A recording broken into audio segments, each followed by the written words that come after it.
So, our workshop on knife crime and antisocial behaviour is based on the realistic consequences of what can happen if you actually carry a knife, and also the devastating effects this can have on family, friends, the victim, just the whole of the wider community, really. It's absolutely shocking. We're in an epidemic at the moment in the UK that young people feel the need to carry knives, and this really needs to be challenged. And we feel the best way to do this is to be proactive, go into the schools, show consequences of actions, have a speak from guest speakers, bring in people that talk about what the experience is like going into prison, what it's like to actually have the stigma of actually stabbing somebody. And we also hear from the victims of knife crime, what it felt like to be stabbed, how you felt when they were in hospital fighting for their life, and what the consequences are really for not just the victim and not for the person who stabbed them, but like I said, for the whole community, because we all need to be involved to stamp out knife crime. So, how do we do this? We go into the schools.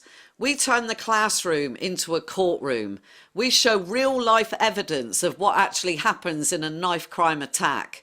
We bring in a retired judge who speaks to the young people. And I've got to say, it's possibly one of the most impressive times I ever see of the young people. They're very polite, they speak to the judge, they ask him really interesting questions. We do this in a secret box so that the young people aren't embarrassed when they're could be asking some questions that may lead to show what they're actually up to.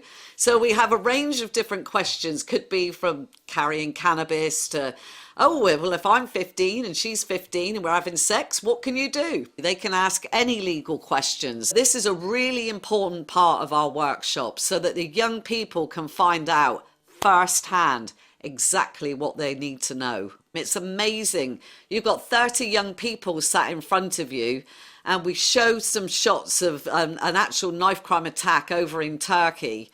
And when after we've watched the footage and we show it back, it's amazing that all the young people have different perspectives of what they've seen. Guest speakers are so important. Using guest speakers brings the realistic side of what actually really happens. And then the young people can also find out exactly the information that they really want to know. We have an ex-gang member who comes in and speaks to the young people, tells them about what happened to him when he went to prison. And you can see that the young people are just amazed how frank and honest he is. And when they say to him, you know, how did you feel about it? He's like, I'm devastated. When I came out, I had to start again. Everybody else was building their lives and I had to start right from the beginning again. We also speak to a victim who actually got stabbed, and it was absolutely horrendous. And when you hear his story about how he never might be able to have children, and, you know, luckily for him, he was okay. But this could have really impacted on the rest of his life. A lot of it is all about what if scenarios, and it's really good for the young people to find out what actually happens on the ground. What makes us successful in teaching in knife crime? We come in, we show why, what will happen, what's going to happen to you with the legal system, what's going to happen to your family and your friends if something like this happens to you. If you're a young person, you'd go into a young offenders institute, then you might be carted off to an actual prison. I think when people say to me, what makes you different from everybody else? It's because when we go into a classroom, we don't sit there and say, don't do this, don't do that. We go in and we show the real consequences of actions. We have talks from guest speakers. We have a martial arts expert who comes in, and, you know, when the kids say to him, you know, what special moves would you make? He's like, I wouldn't, I'd run away.